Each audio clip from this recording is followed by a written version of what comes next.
Quand on est psychanalyste et qu'on entend un appel qui a un tel écho dans la société, on s'y penche. On nous annonce dans la presse que le 10 septembre est une journée d'action.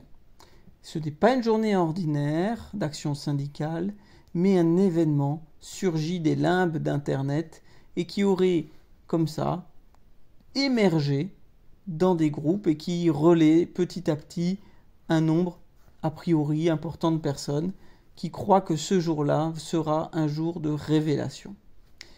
Ici, nous observons une chose déjà. L'appel du 10 septembre a fonctionné, puisque, avant même qu'il n'existe en pratique, nous sommes le 26 août, il y a déjà une mobilisation médiatique sur ce sujet-là. La première réussite, c'est celle-ci. La première reconnaissance, c'est celle-là. Qu'est-ce que c'est que le 10 septembre ? C'est un appel à une chose très simple. Bloquons le pays, bloquons tout. C'est ici la définition psychanalytique d'un symptôme. Quelque chose qui vient bloquer le fonctionnement.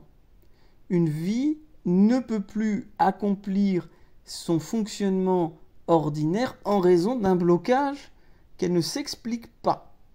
Parmi les actions, les types d'actions voulues, il y a par exemple le confinement volontaire. Voilà quelque chose d'assez nouveau, l'idée d'aller se replier chez soi et de ne plus bouger. De s'absenter, de faire une sorte de journée grise de la participation platonicienne au monde. Il n'y a plus de participation, on s'en retire. Une sorte de mort sociale, de déclinaison de soi dans un revers, dans un retour à un mode presque inorganique d'un point de vue social. C'est très intéressant, parce que cela situe bien les choses. Il y a une frustration énorme, il y a une volonté pour beaucoup de personnes de s'identifier aisément à un appel qui viendrait dire ce qu'ils ressentent et qu'ils ne parviennent pas à dire. Le 10 septembre en tant que tel condense, appelle toutes sortes de souffrances parce qu'il semble être le véhicule adapté pour être entendu. C'est donc un symptôme qui se collectivise. C'est un symptôme qui devient celui de tout le monde, pour lequel le symptôme individuel parfois ne suffit pas à être entendu.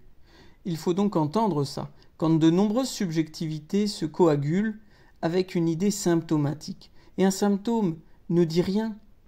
Un symptôme, ce n'est encore qu'une expression, ce que je crois que Lacan dit quelque part, le pantomime du désir, c'est-à-dire encore un masque du désir. Donc ça peut être fait d'une manière ou d'une autre, mais l'important n'est pas le masque, mais la personne qui le porte. Et la personne qui le porte ici est évidemment une multitude, mais dans cette multitude, il est, pour un analyste politique, important de dégager quelles sont les lignes fortes, les lignes de vie, les lignes de souffrance qui essayent de se dire à travers ce masque du 10 septembre. Bon, donc ici, comme d'habitude, un appel, et parce qu'on voit que c'est performatif, ça intéresse la psychanalyse. Et la psychanalyse peut permettre aussi à beaucoup de personnes d'exprimer ce qu'ils n'arrivent pas à dire, même en prenant un véhicule de ce type, c'est-à-dire une mobilisation générale qui n'a encore abouti à rien, c'est-à-dire à pas de proposition concrète puisqu'elle n'est encore qu'un principe négatif. Bloquons, finissons-en avec quoi, on ne sait pas exactement, sinon un ordre des choses donné, mais dont on n'arrive ni à décrire ce que l'on rejette de celui-ci, ni à en proposer une issue.